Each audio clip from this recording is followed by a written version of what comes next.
उत्पत्ति अध्याय 37। उत्पत्ति अध्याय 37। याकूब तो कनान देश में रहता था, जहां उसका पिता परदेशी होकर रहा था।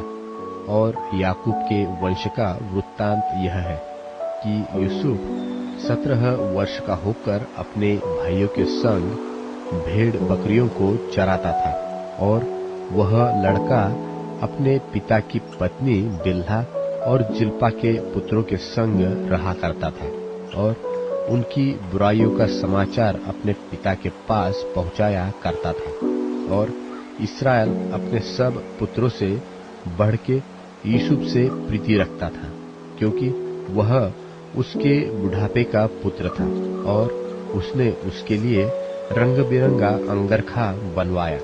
सो जब उसके भाइयों ने देखा कि हमारा पिता हम सब भाइयों से अधिक उसी से प्रीति रखता है, तब वे उससे बैर करने लगे और उसके साथ ठीक तौर से बात भी नहीं करते थे।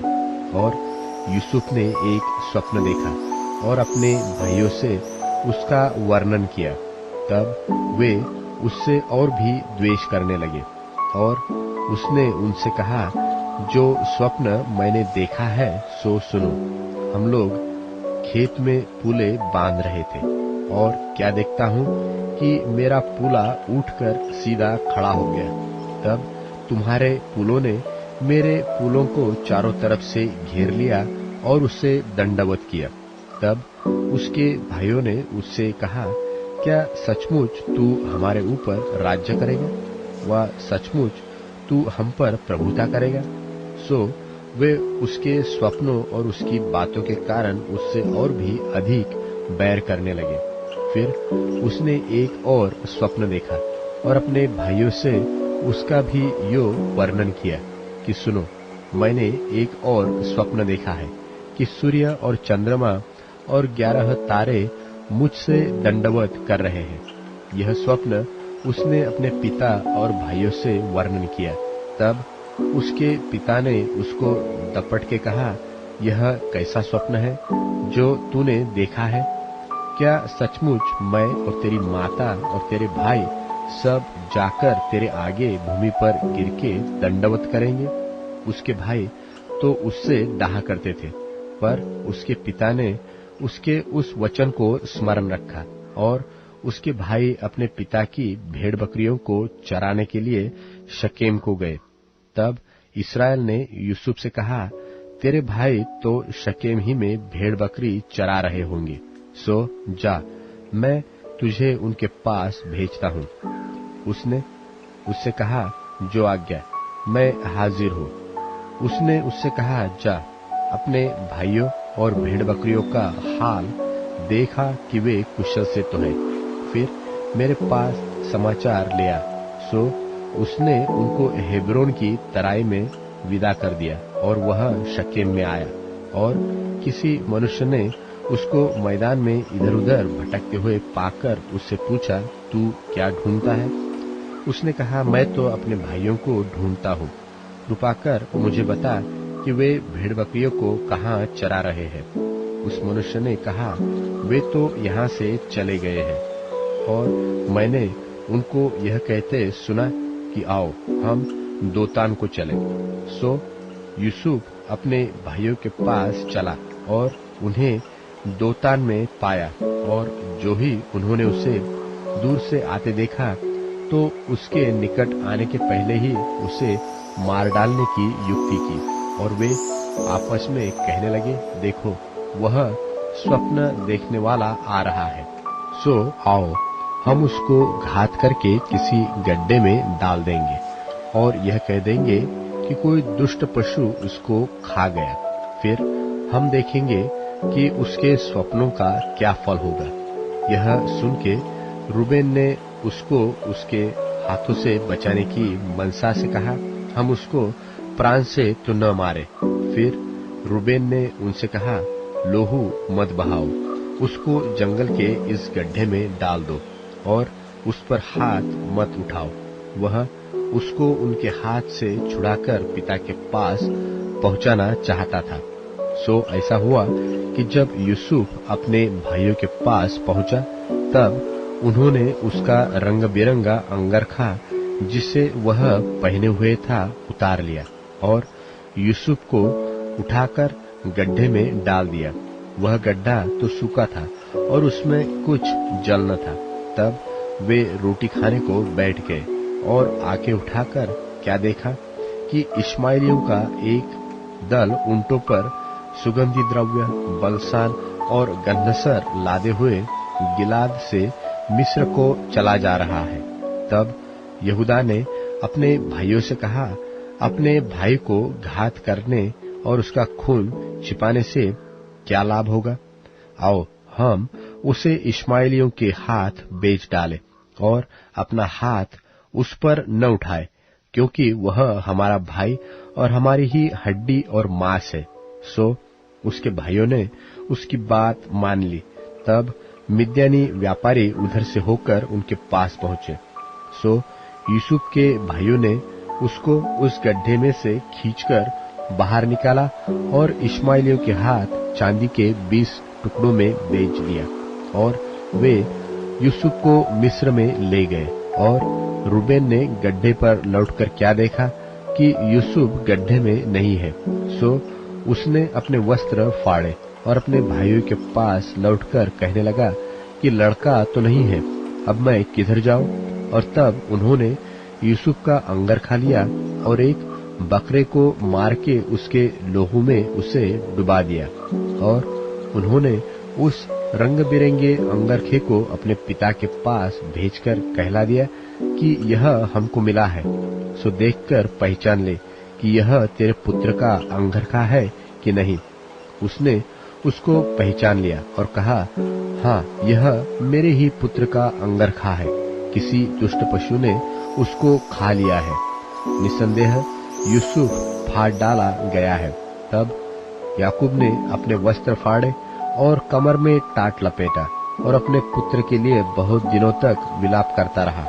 और उसके सब बेटे बेटियों ने उसको शांति देने का यत्न किया, पर उसको शांति न मिली और वह यही कहता रहा, मैं तो विलाप करता हुआ अपने पुत्र के पास अधोलोक में उतर जाऊंगा।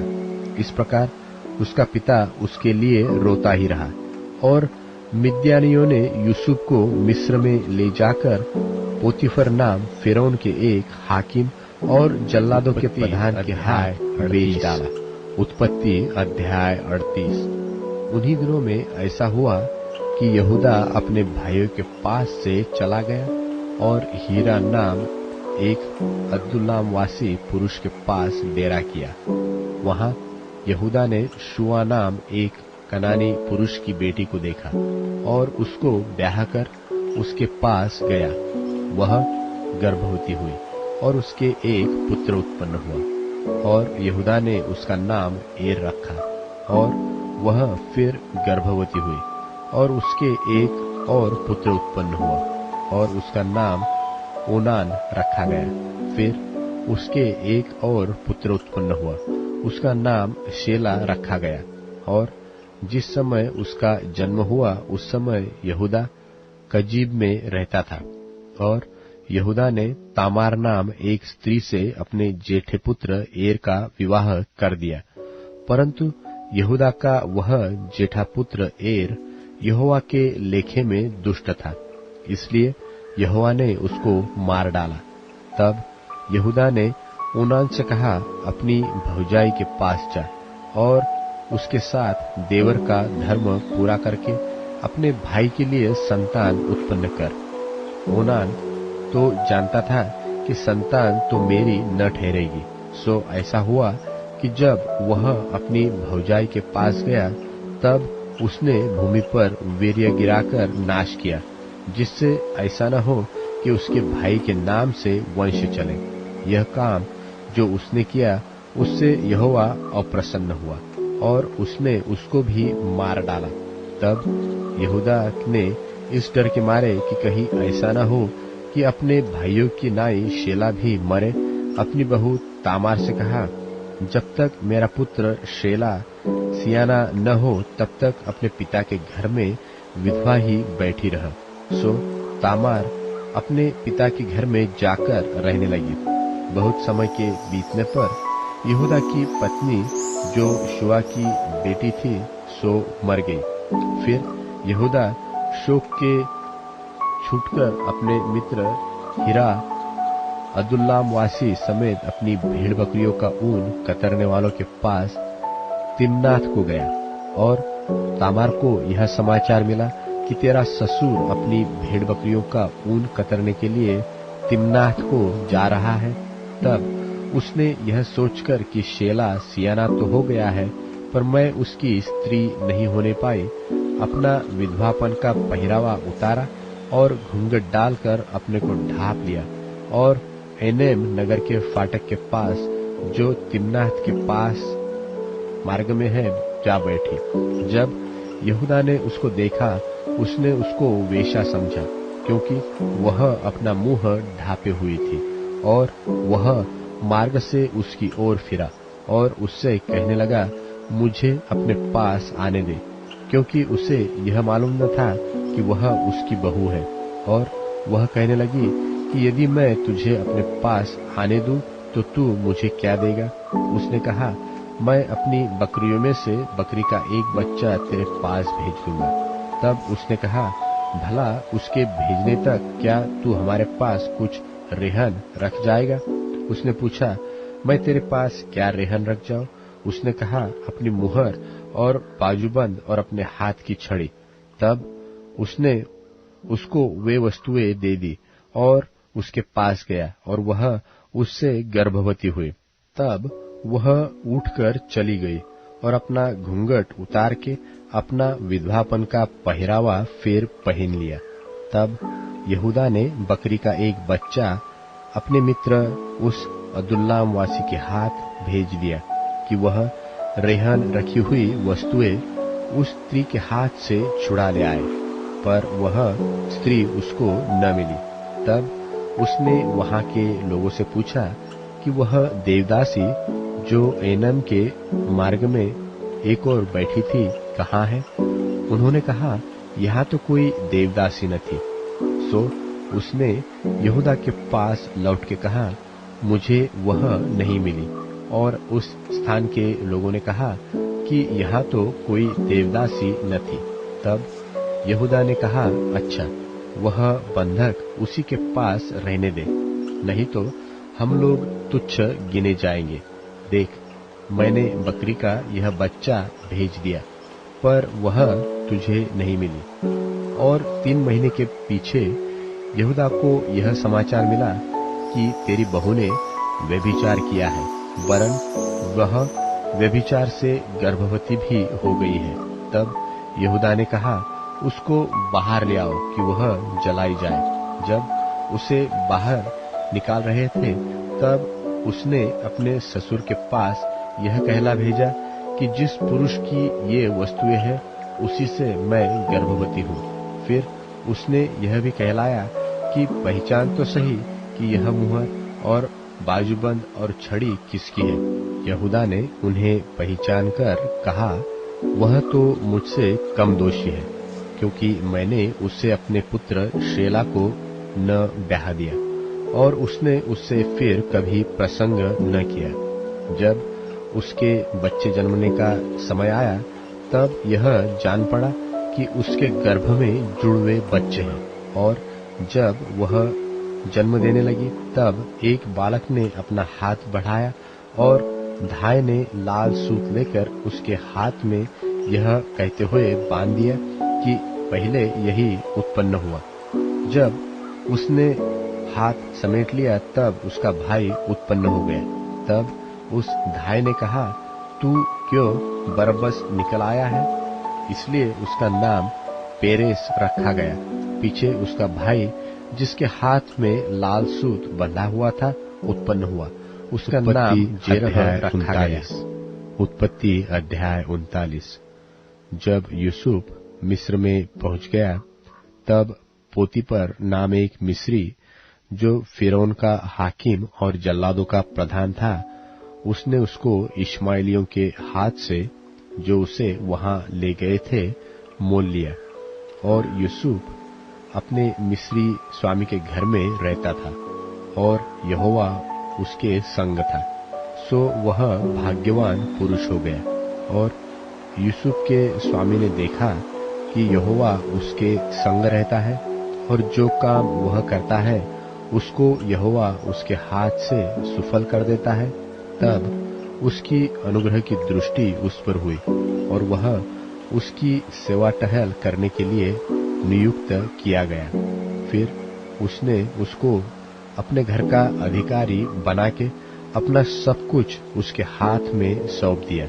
और जब से उसने उसको अपने घर का और अपनी सारी संपत्ति का अधिकारी बनाया, तब से यहोवा यूसुफ के कारण उस मिस्री के घर पर आशीष देने लगा। और क्या घर में क्या मैदान में उसका जो कुछ था सब पर यहोवा की आशीष होने लगी। सो उसने अपना सब कुछ यूसुफ के हाथ में यहाँ तक छोड़ दिया कि अपने खाने की रोटी को छोड़ वह अपनी संपत्ति का हाल कुछ न जानता था। और यूसुफ सुंदर और रूपवान था। इन बातों के पश्चात ऐसा हुआ कि उसके स्वामी की पत्नी ने यूसुफ की ओर आंख लगाई और कहा, मेरे साथ सो। पर उसने अस्वीकार करते हुए अपने स्वामी की पत्नी से कहा, सुन, जो कुछ इस घर में है मेरे हाथ में है और मेरा स्वामी कुछ नहीं जानता, और उसने अपना सब कुछ मेरे हाथ में सौंप दिया है। इस घर में मुझसे बड़ा कोई नहीं, और उसने तुझे छोड़ जो तू उसकी पत्नी है मुझसे कुछ नहीं रख छोड़ा। सो भला मैं ऐसी बड़ी दुष्टता करके परमेश्वर का अपराधी क्यों कर बनूं? और ऐसा हुआ कि वह प्रतिदिन यूसुफ से बातें करती रही, पर उसने उसकी न मानी कि उसके पास लेटे व उसके संग रहे। एक दिन क्या हुआ कि यूसुफ अपना कामकाज करने के लिए घर में गया और घर के सेवकों में से कोई भी घर के अंदर न था। तब उस स्त्री ने उसका वस्त्र पकड़कर कहा, मेरे साथ सो। पर वह अपना वस्त्र उसके हाथ में छोड़कर भागा और बाहर निकल गया। यह देखकर कि वह अपना वस्त्र मेरे हाथ में छोड़कर भाग गया, उस स्त्री ने अपने घर के सेवकों को बुलाकर कहा, देखो, वह एक इब्री मनुष्य को हमारा तिरस्कार करने के लिए हमारे पास ले आया है। वह तो मेरे साथ सोने के मतलब से मेरे पास अंदर आया था और मैं ऊंचे स्वर से चिल्ला उठी, और मेरी बड़ी चिल्लाहट सुनकर वह अपना वस्त्र मेरे पास छोड़कर भागा और बाहर निकल गया। और वह उसका वस्त्र उसके स्वामी के घर आने तक अपने पास रखे रही। तब उसने उससे इस प्रकार की बातें कही कि वह इब्री दास जिसको तू हमारे पास ले आया है, सो मुझसे हंसी करने के लिए मेरे पास आया था। और जब मैंने ऊंचे स्वर से चिल्ला कर कहा, तब वह अपना वस्त्र मेरे पास छोड़कर बाहर भाग गया। अपनी पत्नी की ये बातें सुनकर कि तेरे दास ने मुझसे ऐसा ऐसा काम किया, यूसुफ के स्वामी का कोप भड़का और यूसुफ के स्वामी ने उसको पकड़कर बंदी गृह में, जहाँ राजा के कैदी बंद थे, डलवा दिया। सो वह उस बंदी गृह में रहने लगा। पर यहोवा यूसुफ के संग संग रहा और उस पर करुणा की, और बंदी गृह के दरोगा के अनुग्रह की दृष्टि उस पर हुई। सो बंदी गृह के दरोगा ने उन सब बंधुओं को जो कारागार में थे यूसुफ के हाथ में सौंप दिया, और जो काम वे वहां करते थे वही उसी की आज्ञा से होता था। बंदी गृह के दरोगा के वश में जो कुछ था, क्योंकि उसमें से उसको कोई भी वस्तु देखनी न पड़ती थी, इसलिए कि यहोवा यूसुफ के साथ था, और जो कुछ वह करता था यहोवा उत्पत्ति अध्याय 40 देता था। उत्पत्ति अध्याय 40। इन बातों के पश्चात ऐसा हुआ कि मिस्र के राजा के तिलानेहारे और पकानेहारे ने अपने स्वामी का कुछ अपराध किया। तब फिरौन ने अपने उन दोनों हाकिमों पर अर्थात पिलानेहारों के प्रधान और पकानेहारों के प्रधान पर क्रोधित होकर उन्हें कैद करा के जल्लादों के प्रधानों के घर के उसी बंदीगृह में जहां यूसुफ बंद हुआ था डलवा दिया। तब जल्लादों के प्रधान ने उनको यूसुफ के हाथ सौंपा और वह उनकी सेवा टहल करने लगा।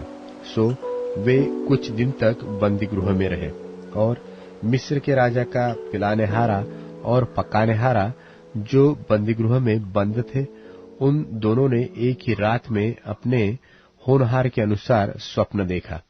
बिहान को जब यूसुफ उनके पास अंदर गया, तब उन पर उसने जो दृष्टि की तो क्या देखता है कि वे उदास है।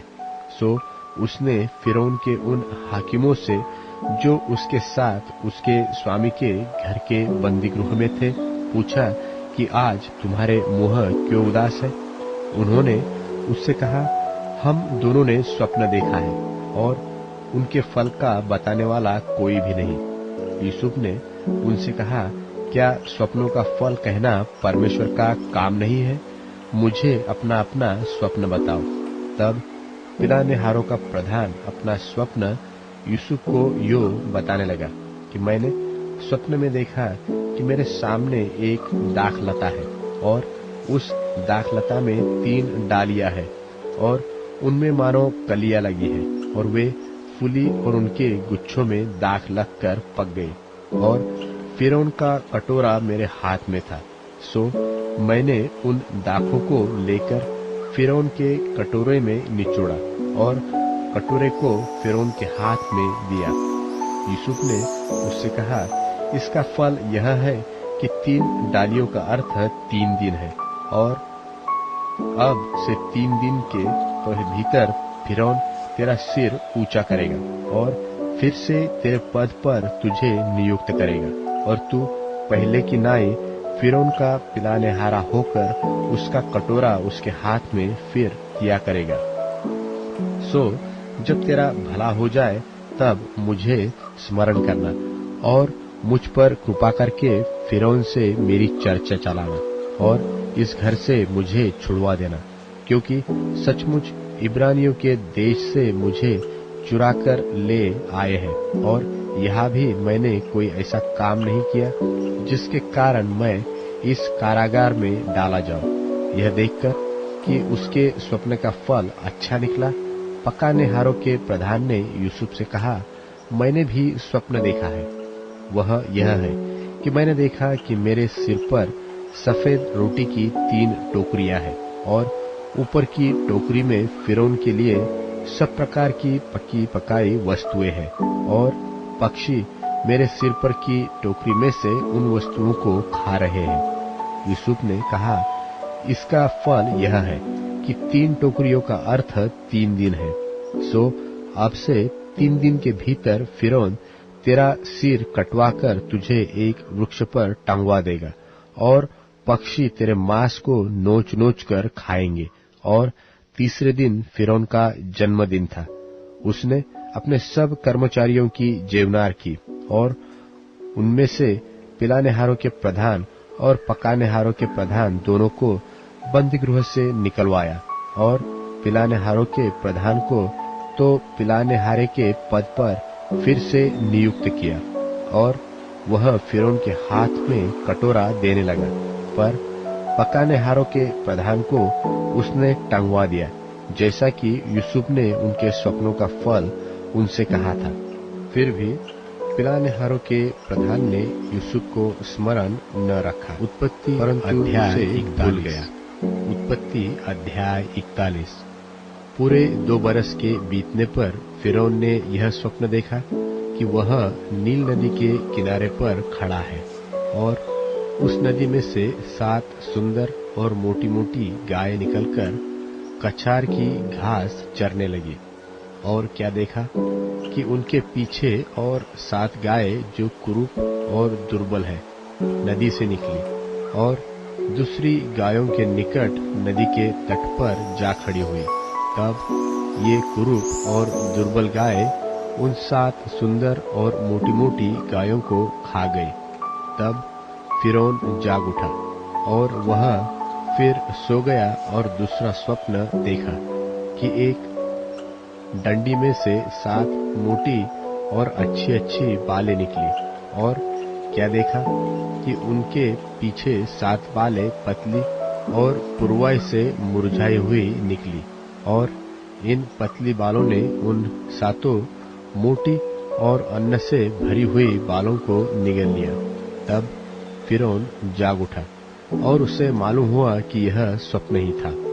भोर को फिरौन का मन व्याकुल हुआ और उसने मिस्र के सब ज्योतिषियों को और पंडितों को बुलवा भेजा और उनको अपने स्वप्न बताए, पर उनमें से कोई भी उनका फल फिरौन से न कह सका।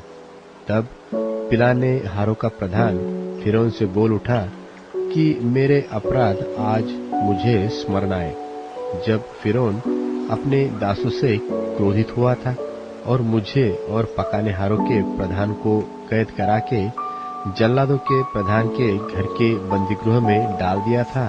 तब हम दोनों ने एक ही रात में अपने अपने होनहार के अनुसार स्वप्न देखा, और वहां हमारे साथ एक इब्री जवान था जो जल्लादों के प्रधानों का दास था। सो हमने उसको बताया और उसने हमारे स्वप्नों का फल हमसे कहा। हम में से एक एक के स्वप्न का फल उसने बता दिया, और जैसा जैसा फल उसने हमसे कहा वैसा ही हुआ भी। अर्थात मुझको तो मेरा पद फिर मिल गया, पर वह फांसी पर लटकाया गया। तब फिरौन ने यूसुफ को बुलवा भेजा और वह झटपट बंदीगृह से बाहर निकाला गया और बाल बनवाकर और वस्त्र बदलकर फिरौन के सामने आया। फिरौन ने यूसुफ से कहा, मैंने एक स्वप्न देखा है और उसके फल का बताने वाला कोई भी नहीं, और मैंने तेरे विषय में सुना है कि तू स्वप्न सुनते ही उसका फल बता सकता है। यूसुफ ने फिरौन से कहा, मैं तो कुछ नहीं जानता, परमेश्वर ही फिरौन के लिए शुभ वचन देगा। फिर फिरौन यूसुफ से कहने लगा, मैंने अपने स्वप्न में देखा कि मैं नील नदी के किनारे पर खड़ा हूँ। फिर क्या देखा कि नदी में से 7 मोटी और सुंदर सुंदर गाय निकलकर कछार की घास चरने लगी। फिर क्या देखा कि उनके पीछे 7 और गायें निकली जो दुबली और बहुत कुरूप और दुर्बल है।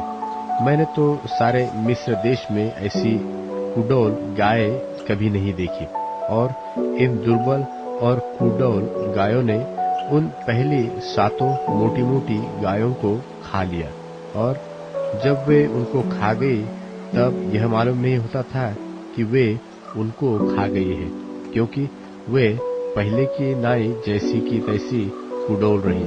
तब मैं जाग उठा। फिर मैंने दूसरा स्वप्न देखा कि एक ही डंडी में से 7 अच्छी अच्छी और अन्न से भरी हुई बालें निकली। फिर क्या देखता हूँ कि उनके पीछे और 7 बालें छूची छूची और पतली और पुरवाई से मुरझाई हुई निकली, और इन पतली बालों ने उन 7 अच्छी अच्छी बालों को निगल लिया। इसे मैंने ज्योतिषियों को बताया, पर इसका समझने वाला कोई नहीं मिला। तब यूसुफ ने फिरौन से कहा, फिरौन का स्वप्न एक ही है। परमेश्वर जो काम किया चाहता है उसको उसने फिरौन को जताया है। वे 7 अच्छी अच्छी गाय 7 वर्ष है, और वे 7 अच्छी अच्छी बालें भी 7 वर्ष है। स्वप्न एक ही है। फिर उनके पीछे जो दुर्बल और कुडौल गाय निकली, और जो 7 छूछी और पुरवाई से मुरझाई हुई बालें निकली, वे अकाल के 7 वर्ष होंगे। यह वही बात है जो मैं फिरौन से कह चुका हूँ कि परमेश्वर जो काम किया चाहता है उसे उसने फिरौन को दिखाया है। सुन, सारे मिस्र देश में 7 वर्ष तो बहुतायत की उपज के होंगे। उनके पश्चात 7 वर्ष अकाल के आएंगे, और सारे मिस्र देश में लोग इस सारी उपज को भूल जाएंगे, और अकाल से देश का नाश होगा, और सुकाल बहुतायत की उपज देश में फिर स्मरण न रहेगा, क्योंकि अकाल अत्यंत भयंकर होगा। और फिरौन ने जो यह स्वप्न 2 बार देखा है, इसका भेद यही है कि यह बात परमेश्वर की ओर से नियुक्त हो चुकी है और परमेश्वर इसे शीघ्र ही पूरा करेगा। इसलिए अब फिरौन किसी समझदार और बुद्धिमान पुरुष को ढूंढ करके उसे मिस्र देश पर प्रधानमंत्री ठहराए। फिरौन यह करे कि देश पर अधिकारियों को नियुक्त करे और जब तक सुकाल के 7 वर्ष रहे तब तक वह मिस्र देश की उपज का 5वांश लिया करे और वे इन अच्छे वर्षों में सब प्रकार की भोजन वस्तु इकट्ठा करें और नगर नगर में भंडार घर भोजन के लिए फिरौन के वश में करके उसकी रक्षा करे। और वह भोजन वस्तु अकाल के उन 7 वर्षों के लिए जो मिस्र देश में आएंगे देश के भोजन के निमित्त रखी जाएगी, जिससे देश उस अकाल से सत्यानाश न हो जाए। यह बात फिरौन और उसके सारे कर्मचारियों को अच्छी लगी। सो फिरौन ने अपने कर्मचारियों से कहा कि क्या हमको ऐसा पुरुष जैसा यह है जिसमें परमेश्वर का आत्मा रहता है मिल सकता है? फिर फिरौन ने यूसुफ से कहा, परमेश्वर ने जो तुझे इतना ज्ञान दिया है कि तेरे तुल्य कोई समझदार और बुद्धिमान नहीं, इस कारण तू मेरे घर का अधिकारी होगा और तेरी आज्ञा के अनुसार मेरी सारी प्रजा चलेगी। केवल राजगद्दी के विषय मैं तुझसे बड़ा ठहरूंगा। फिर फिरौन ने यूसुफ से कहा, सुन, मैं तुझको मिस्र के सारे देश के ऊपर अधिकारी ठहरा देता हूँ। तब फिरौन ने अपने हाथ से अंगूठी निकाल के यूसुफ के हाथ में पहना दी और उसको बढ़िया मलमल के वस्त्र पहनवा दिए और उसके गले में सोने की जंजीर डाल दी और उसको अपने दूसरे रथ पर चढ़वाया। और लोग उसके आगे आगे यह प्रचार करते चले कि घुटने टेक कर दंडवत करो। और उसने उसको मिस्र के सारे देश के ऊपर प्रधानमंत्री ठहराया। फिर फिरौन ने यूसुफ से कहा, फिरौन तो मैं हूँ और सारे मिस्र देश में कोई भी तेरी आज्ञा के बिना हाथ पांव न हिलाएगा। और फिरौन ने यूसुफ का नाम सापन तपानेह रखा और ओन नगर के याजक पोतीपेरा की बेटी आसनत से उसका ब्याह कराए। और यूसुफ मिस्र के सारे देश में दौरा करने लगा। जब यूसुफ मिस्र के राजा फिरौन के सन्मुख खड़ा हुआ तब वह 30 वर्ष का था। सो वह फिरौन के सन्मुख से निकलकर मिस्र के सारे देश में दौरा करने लगा। सुकाल के 7 वर्षों में भूमि बहुतायत से अन्न जाती रही और यूसुफ उन 7 वर्षों में सब प्रकार की भोजन वस्तुएं जो मिस्र देश में होती थी जमा करके नगरों में रखता गया और अनेक नगर के चारों ओर के खेतों की भोजन वस्तुओं को वह उसी नगर में इकट्ठा करता गया। सो यूसुफ ने अन्न को समुद्र की बालू के समान अत्यंत बहुतायत से राशि राशि करके रखा, यहाँ तक कि उसने उनका गिनना छोड़ दिया, क्योंकि वे असंख्य हो गए। अकाल के प्रथम वर्ष के आने से पहले यूसुफ के 2 पुत्र उनके याजक पोतीपेरा की बेटी आसनत से जन्मे और यूसुफ ने अपने जेठे का नाम यह कहके मनश्शे रखा कि परमेश्वर ने मुझसे मेरा सारा क्लेश और मेरे पिता का सारा घराना भुला दिया है। और दूसरे का नाम उसने यह कहकर इब्राहिम रखा कि मुझे दुख भोगने के देश में परमेश्वर ने बुलाया फलाया है। और मिस्र देश के सुकाल के वे 7 वर्ष समाप्त हो गए और यूसुफ के कहने के अनुसार 7 वर्षों के लिए अकाल आरंभ हो गया और सब देशों में अकाल पड़ने लगा, परंतु सारे मिस्र देश में अन्न था। जब मिस्र का सारा देश भूखों मरने लगा तब प्रजा फिरौन से चिल्ला चिल्ला कर रोटी मांगने लगी और वह सब मिस्रियों से कहा करता था, यूसुफ के पास जाओ और जो कुछ वह तुमसे कहे वही करो। सो जब अकाल सारी पृथ्वी पर फैल गया और मिस्र देश में काल का भयंकर रूप हो गया, तब यूसुफ सब भंडारों को खोल खोल के मिस्रियों के हाथ अन्न बेचने लगा। सो सारी पृथ्वी के लोग मिस्र में अन्न मोल लेने के लिए यूसुफ के पास आने लगे, क्योंकि सारी पृथ्वी पर भयंकर अकाल था। उत्पत्ति अध्याय 42। जब याकूब ने सुना कि मिस्र में अन्न है, तब उसने अपने पुत्रों से कहा, तुम एक दूसरे का मुंह क्यों देख रहे हो? फिर उसने कहा, मैंने सुना है कि मिस्र में अन्न है, इसलिए तुम लोग वहां जाकर हमारे लिए अन्न मोल ले आओ, जिससे हम न मरे वरन जीवित रहे। सो यूसुफ के 10 भाई अन्न मोल लेने के लिए मिस्र को गए।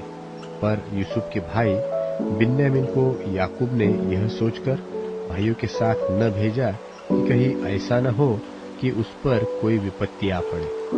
सो जो लोग अन्न मोल लेने आए, उनके साथ इस्राएल के पुत्र भी आए, क्योंकि कनान देश में भी भारी अकाल था। यूसुफ तो मिस्र देश का अधिकारी था और उस देश के सब लोगों के हाथ वही अन्न बेचता था। इसलिए जब यूसुफ के भाई आए, तब भूमि पर मुंह के बल गिर के उसको दंडवत किया। उनको देखकर यूसुफ ने पहचान तो लिया, परंतु उनके सामने भोला बन के कठोरता के साथ उनसे पूछा, तुम कहाँ से आते हो? उन्होंने कहा, हम तो कनान देश से अन्न मोल लेने के लिए आए हैं। यूसुफ ने तो अपने भाइयों को पहचान लिया, परंतु उन्होंने उसको न पहचाना। तब यूसुफ अपने उन सपनों को स्मरण करके जो उसने उनके विषय में देखे थे, उनसे कहने लगा, तुम भेदिए हो, इस देश की दुर्दशा को देखने के लिए आए हो। उन्होंने उससे कहा, नहीं नहीं, हे प्रभु, तेरे दास भोजन वस्तु मोल लेने के लिए आए हैं। हम सब एक ही पिता के पुत्र हैं, हम सीधे मनुष्य हैं, तेरे दास भेदिए नहीं। उसने उनसे कहा, नहीं नहीं, तुम इस देश की दुर्दशा देखने ही को आए हो। उन्होंने कहा, हम तेरे दास 12 भाई हैं और कनान देशवासी एक ही पुरुष के पुत्र हैं, और छोटा इस समय हमारे पिता के पास है और एक जाता रहा। तब यूसुफ ने उनसे कहा, मैंने तो तुमसे कह दिया कि तुम भेदिए हो, सो इस रीति से तुम परखे जाओगे। फिरौन के जीवन की शपथ, जब तक तुम्हारा छोटा भाई यहाँ न आए, तब तक तुम यहाँ से न निकलने पाओगे। सो अपने में से एक को भेज दो कि वह तुम्हारे भाई को ले आए, और तुम लोग बंधुआई में रहोगे। इस प्रकार तुम्हारी बातें परखी जाएगी कि तुम में सच्चाई है कि नहीं। यदि सच्चे न ठहरे, तब तो फिरौन के जीवन की शपथ तुम निश्चय ही भेदिए समझे जाओगे। तब उसने उनको 3 दिन तक बंदी गृह में रखा। तीसरे दिन यूसुफ ने उनसे कहा, एक काम करो, तब जीवित रहोगे, क्योंकि मैं परमेश्वर का भय मानता हूँ। यदि तुम सीधे पुरुष हो, तो तुम सब भाइयों में से एक जन इस बंदी गृह में बंधुआ रहे, और तुम अपने घर वालों की भूख बुझाने के लिए अन्न ले जाओ, और अपने छोटे भाई को मेरे पास ले आओ। इस प्रकार तुम्हारी बातें सच्ची ठहरेगी और तुम मार डाले न जाओगे। तब उन्होंने वैसा ही किया। उन्होंने आपस में कहा कि निसंदेह हम अपने भाई के विषय में दोषी है, क्योंकि जब उसने हमसे गिड़गिड़ा के विनती की, तो भी हमने यह देखकर कि उसका जीवन कैसे संकट में पड़ा है, उसकी न सुनी। इस कारण हम भी अब इस संकट में पड़े हैं। रूबेन ने उससे कहा, क्या मैंने तुझसे न कहा था कि लड़के के अपराधी मत बनो? परंतु तुमने न सुना। देखो, अब उसके लहू का पलटा दिया जाता है। यूसुफ की और उनकी बातचीत जो एक दुभाषियों के द्वारा होती थी, इससे उनको मालूम न हुआ कि वह उनकी बोली समझता है। तब वह उनके पास से हटकर रोने लगा। फिर उनके पास लौटकर उनसे बातचीत करके उनमें से शिमोन को छांट लिया और उसके सामने बंधुआ रखा। तब यूसुफ ने आज्ञा दी कि उनके बोरे अन्न से भरो और एक एक जन के बोरे में उनके रुपये को भी रख दो, फिर उनको मार्ग के लिए सीधा दो। सो उनके साथ ऐसा ही किया गया। तब वे अपना अन्न अपने गधों पर लाद कर वहां से चल दिए। सराय में जब एक ने अपने गधे को चारा देने के लिए अपना बोरा खोला, तब उसका रुपया बोरे के मुंह पर रखा हुआ दिखाई दिया। तब उसने अपने भाइयों से कहा, मेरा रुपया तो फेर दिया गया है, देखो वह मेरे बोरे में है। तब उनके जी में जी न रहा और वे एक दूसरे की ओर भय से ताकने लगे और बोले, परमेश्वर ने यह हमसे क्या किया है? और वे कनान देश में अपने पिता याकूब के पास आए और अपना सारा वृत्तांत उससे इस प्रकार वर्णन किया कि जो पुरुष उस देश का स्वामी है, उसने हमसे कठोरता के साथ बातें की और हमको देश के भेदिए कहा। तब हमने उससे कहा, हम सीधे लोग हैं, भेदिए नहीं। हम 12 भाई एक ही पिता के पुत्र हैं। एक तो जाता रहा, परंतु छोटा इस समय कनान देश में हमारे पिता के पास है। तब उस पुरुष ने, जो उस देश का स्वामी है, हमसे कहा, इससे मालूम हो जाएगा कि तुम सीधे मनुष्य हो। तुम अपने में से एक को मेरे पास छोड़ के अपने घरवालों की भूख बुझाने के लिए कुछ ले जाओ और अपने छोटे भाई को मेरे पास ले आओ। तब मुझे विश्वास हो जाएगा कि तुम भेदिए नहीं, सीधे लोग हो। फिर मैं तुम्हारे भाई को तुम्हारे पास सौंप दूंगा और तुम इस देश में लेन देन कर सकोगे। यह कहकर वे अपने अपने बोरे से अन्न निकालने लगे। तब क्या देखा कि एक एक जन के रुपए की थैली उसी के बोरे में रखी है। तब रुपए की थैलियों को देखकर वे और उनका पिता बहुत डर गए। तब उनके पिता याकूब ने उनसे कहा, मुझको तुमने निर्वश कर दिया। देखो, यूसुफ नहीं रहा और शिमोन भी नहीं आया, और अब तुम बिन्यामीन को भी ले जाना चाहते हो। ये सब विपत्तियां मेरे ऊपर आ पड़ी है। रूबेन ने अपने पिता से कहा, यदि मैं उसको तेरे पास न लाऊं तो मेरे दोनों पुत्रों को मार डालना। तू उसको मेरे हाथ में सौंप दे, मैं उसे तेरे पास फिर पहुंचा दूंगा।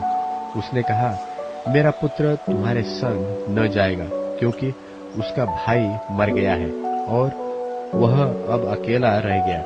इसलिए जिस मार्ग से तुम जाओगे, उसमें यदि उस पर कोई विपत्ति आ पड़े, तब तो तुम्हारे कारण मैं इस बुढ़ापे की अवस्था में शोक के साथ अध्याय में उतर जाऊंगा। उत्पत्ति अध्याय 43। और अकाल देश में और भी भयंकर होता गया। जब वह अन्न जो वे मिस्र से ले आए थे समाप्त हो गया, तब उनके पिता ने उनसे कहा, फिर जाकर हमारे लिए थोड़ी सी भोजन वस्तु मोल ले आओ। तब यहूदा ने उससे कहा, उस पुरुष ने हमको चेतावनी देकर कहा कि यदि तुम्हारा भाई तुम्हारे संग न आए तो तुम मेरे सन्मुख न आने पाओगे।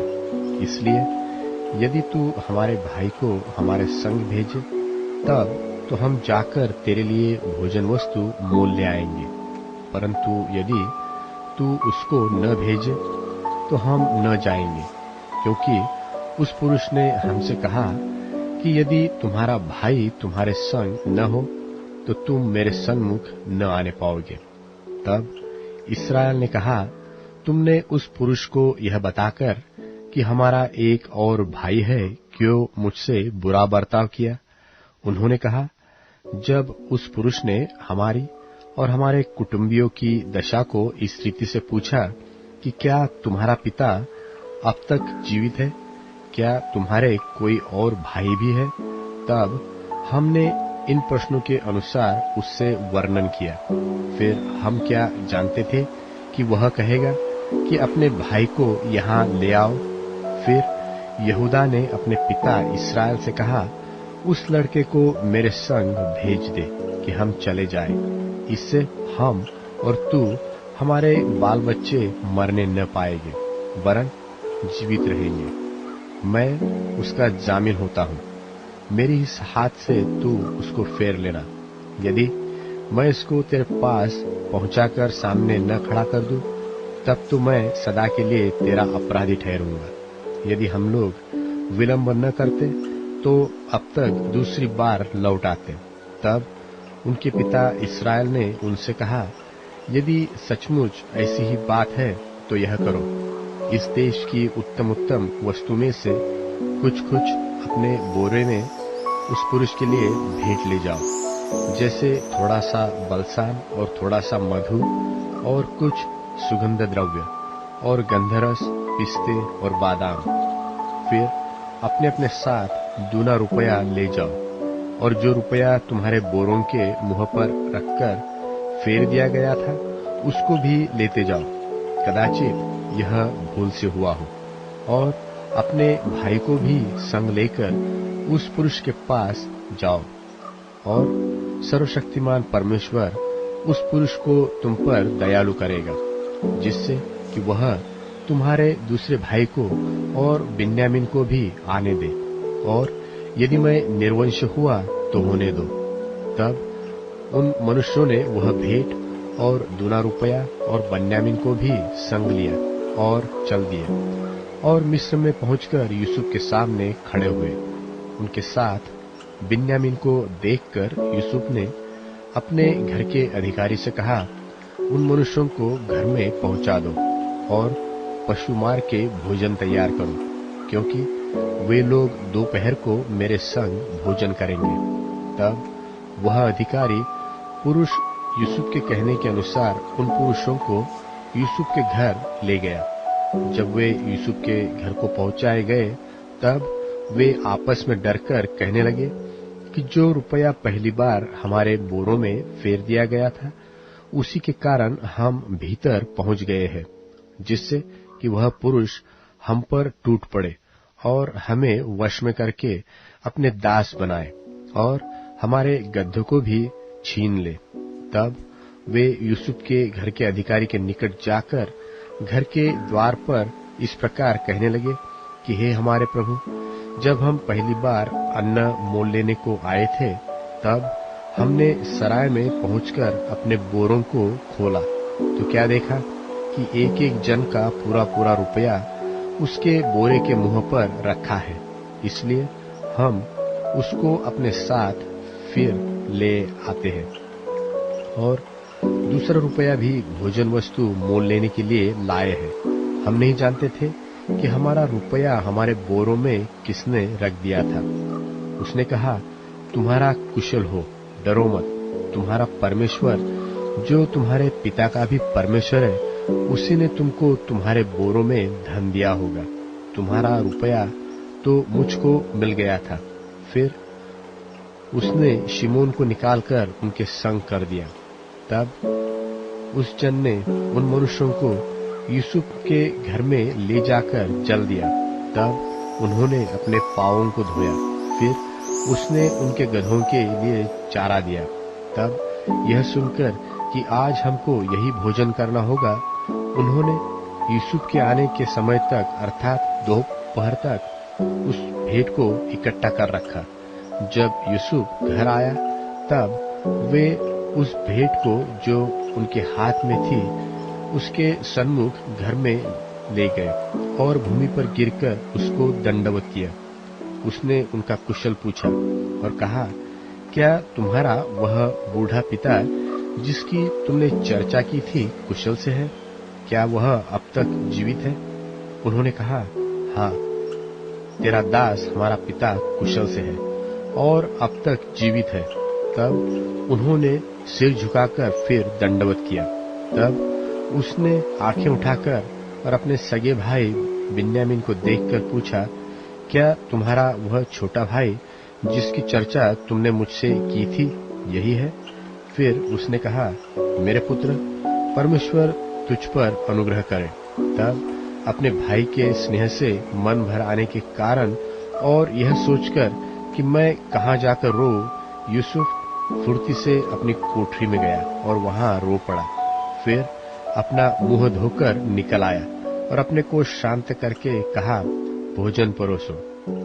तब उन्होंने उसके लिए तो अलग और भाइयों के लिए भी अलग, और जो मिस्री उसके संग खाते थे उनके लिए भी अलग भोजन परोसा, इसलिए कि मिस्री इब्रियों के साथ भोजन नहीं कर सकते थे, वरन मिस्री ऐसा करना घृणा समझते थे। सो यूसुफ के भाई उसके सामने बड़े बड़े पहले और छोटे छोटे पीछे अपनी अपनी अवस्था के अनुसार क्रम से बैठाए गए। यह देख के वे विस्मित होकर एक दूसरे की ओर देखने लगे। तब यूसुफ अपने सामने से भोजन वस्तुएं उठा उठा के उनके पास भेजने लगा, और बिन्यामीन को अपने भाइयों से 5 गुनी अधिक भोजन वस्तु मिली, और उन्होंने उत्पत्ति के संग मनमाना खाया पिया। 44 उत्पत्ति अध्याय 44। तब उसने अपने घर के अधिकारी को आज्ञा दी कि इन मनुष्यों के बोरों में जितनी भोजन वस्तु समा सके उतनी भर दे, और एक एक जन के रुपयों को उनके बोरे के मुंह पर रख दे, और मेरा चांदी का कटोरा छोटे के बोरे के मुंह पर उसके अन्न के रुपये के साथ रख दे। यूसुफ की इस आज्ञा के अनुसार उसने किया। बिहान को भोर होते ही वे मनुष्य अपने गधों समेत विदा किए गए। वे नगर से निकले ही थे और दूर न जाने पाए थे कि यूसुफ ने अपने घर के अधिकारी से कहा, उन मनुष्यों का पीछा कर और उनको पाकर उनसे कहा कि तुमने भलाई की संति बुराई क्यों की है? क्या यह वह वस्तु नहीं जिसमें मेरा स्वामी पीता है और जिससे वह शकुन भी विचार करता है? तुमने यह जो किया है सो बुरा किया। तब उसने उन्हें जा लिया और ऐसी ही बातें उनसे कही। उन्होंने उससे कहा, हे हमारे प्रभु, तू ऐसी बातें क्यों कहता है? ऐसा काम करना तेरे दासों से दूर रहे। देख, जो रुपया हमारे बोरों के मुंह पर निकला था, जब हमने उसको कनान देश से ले आकर तुझसे फेर दिया, तब भला तेरे स्वामी के घर में से हम कोई चांदी व सोने की वस्तु क्यों कर चुरा सकते हैं? तेरे दासों में से जिस किसी के पास वह निकले वह मार डाला जाए और हम भी अपने उस प्रभु के दास हो जाए। उसने कहा, तुम्हारा ही कहना सही, जिसके पास वह निकले सो मेरा दास होगा और तुम लोग निरपराध ठहरोगे। इस पर वे फुर्ती से अपने अपने बोरे को उतार भूमि पर रखकर उसे खोलने लगे। तब वह ढूंढने लगा और बड़े के बोरे से लेकर छोटे के बोरे तक खोज की, और कटोरा बिन्यामीन के बोरे में मिला। तब उन्होंने अपने अपने वस्त्र फाड़े और अपना अपना गधा लादकर नगर को लौट आए। जब यहूदा और उसके भाई यूसुफ के घर पर पहुंचे और यूसुफ वहीं था, तब वे उसके सामने भूमि पर गिरे। यूसुफ ने उनसे कहा, तुम लोगों ने यह कैसा काम किया है? क्या तुम न जानते थे कि मुझसा मनुष्य शकुन विचार सकता है? यहूदा ने कहा, हम लोग अपने प्रभु से क्या कहें? हम क्या कहकर अपने को निर्दोषी ठहराए? परमेश्वर ने तेरे दासों के अधर्म को पकड़ लिया है, हम और जिसके पास कटोरा निकला वह भी, हम सब के सब अपने प्रभु के दास ही है। उसने कहा, ऐसा करना मुझसे दूर रहे। जिस जन के पास कटोरा निकलता है वही मेरा दास होगा, और तुम लोग अपने पिता के पास कुशल क्षेम से चले जाओ। तब यहूदा उसके पास जाकर कहने लगा, हे मेरे प्रभु, तेरे दास को अपने प्रभु से एक बात कहने की आज्ञा हो, और तेरा कोप तेरे दास पर न भड़के। तू तो फिरौन के तुल्य है। मेरे प्रभु ने अपने दासों से पूछा कि क्या तुम्हारे पिता व भाई है? और हमने अपने प्रभु से कहा, हाँ, हमारा बूढ़ा पिता है और उसके बुढ़ापे का एक छोटा सा बालक भी है, परंतु उसका भाई मर गया है, इसलिए वह अब अपनी माता का अकेला ही रह गया है और उसका पिता उससे स्नेह रखता है। तब तूने अपने दासों से कहा था कि उसको मेरे पास ले आओ, जिससे मैं उसको देखूं। तब हमने अपने प्रभु से कहा था कि वह लड़का अपने पिता को नहीं छोड़ सकता, नहीं तो उसका पिता मर जाएगा और तूने अपने दासों से कहा, यदि तुम्हारा छोटा भाई तुम्हारे संग न आए तो तुम मेरे सन्मुख फिर न आने पाओगे। सो जब हम अपने पिता तेरे दास के पास गए, तब हमने उससे अपने प्रभु की बातें कही। तब हमारे पिता ने कहा, फिर जाकर हमारे लिए थोड़ी सी भोजन वस्तु मोल ले आओ। हमने कहा, हम नहीं जा सकते। हाँ, यदि हमारा छोटा भाई हमारे संग रहे तब हम जाएंगे, क्योंकि यदि हमारा छोटा भाई हमारे संग न रहा तो हम उस पुरुष के सन्मुख न जाने पाएंगे। तब तेरे दास मेरे पिता ने हमसे कहा, तुम तो जानते हो कि मेरी स्त्री से 2 पुत्र उत्पन्न हुए और उनमें से एक तो मुझे छोड़ ही गया, और मैंने निश्चय कर लिया कि वह फाड़ डाला गया होगा, और तब से मैं उसका मुंह न देख पाया। सो यदि तुम इसको भी मेरी आंख की आड़ में ले जाओ और कोई विपत्ति इस पर पड़े, तो तुम्हारे कारण मैं इस पके बाल की अवस्था में दुख के साथ अधोलोक में उतर जाऊंगा। सो जब मैं अपने पिता तेरे दास के पास पहुंचूं और यह लड़का संग न रहे, तब उसका प्राण जो इसी पर अटका रहता है, इस कारण यह देख के कि लड़का नहीं है, वह तुरंत ही मर जाएगा। तब तेरे दासों के कारण तेरा दास हमारा पिता, जो पके बालों की अवस्था का है, शोक के साथ अधोलोक में उतर जाएगा। फिर तेरा दास अपने पिता के यहाँ यह कह के इस लड़के का जामीन हुआ है कि यदि मैं इसको तेरे पास न पहुंचा दूं, तब तो मैं सदा के लिए तेरा अपराधी ठहरूंगा। सो अब तेरा दास इस लड़के की संति अपने प्रभु का दास होकर रहने की आज्ञा पाए, और यह लड़का अपने भाइयों के संग जाने दिया जाए, क्योंकि लड़के के बिना संग रहे मैं क्यों कर अपने पिता के पास जा सकूंगा। ऐसा न हो कि मेरे पिता पर जो दुख